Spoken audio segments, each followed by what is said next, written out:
सुशांत को इंसाफ दिलाने के लिए उनके दोस्त और फैंस पहुंचे दिल्ली के जंतर मंतर। 3.5 महीने बाद भी सुशांत की मौत का सच सामने नहीं आना हर किसी को परेशान कर रहा है।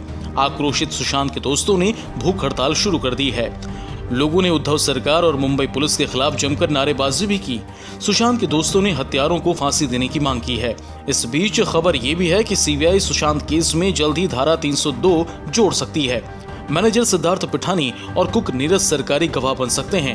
एम्स की रिपोर्ट में ये बात कही गई है कि ये खुदकुशी नॉर्मल नहीं थी, यानी बहुत कुछ ऐसा है जो संदेह के घेरे में है। सुशांत के दोस्त गणेश हिवाडेकर और अंकित आचार्य मुंबई से यहाँ इसी सिलसिले में आए हैं ताकि उनके दोस्त की मौत के मामले को इंसाफ दिलाने की मुहिम और तेज की जा सके। इस बीच रिया चक्रवर्ती एक बार फिर से सवालों के घेरे में है।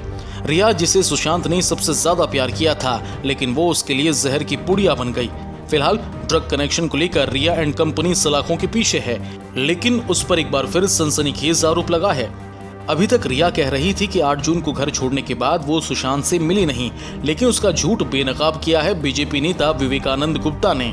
उन्होंने दावा किया कि 13 जून की रात सुशांत सिंह रिया चक्रवर्ती से मिले थे। विवेकानंद का दावा है कि सुशांत ने रिया को 13 जून की रात घर छोड़ा था। उनका कहना है कि सीबीआई चाहे तो चश्मदीद ये बड़ी गवाही दे सकता है। इस दावे में कितनी सच्चाई है ये तो हम नहीं कह सकते, लेकिन अगर ये सच है तो बेहद हैरान कर देने वाला है।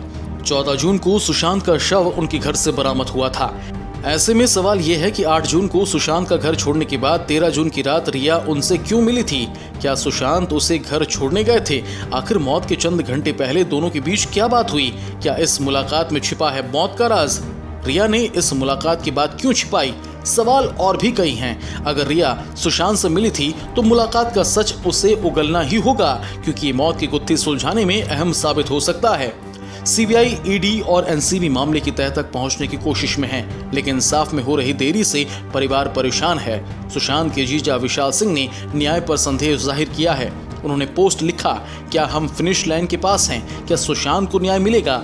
उसका मासूम चेहरा हमारे दिल ही नहीं सपनों पर भी राज करने लगा है।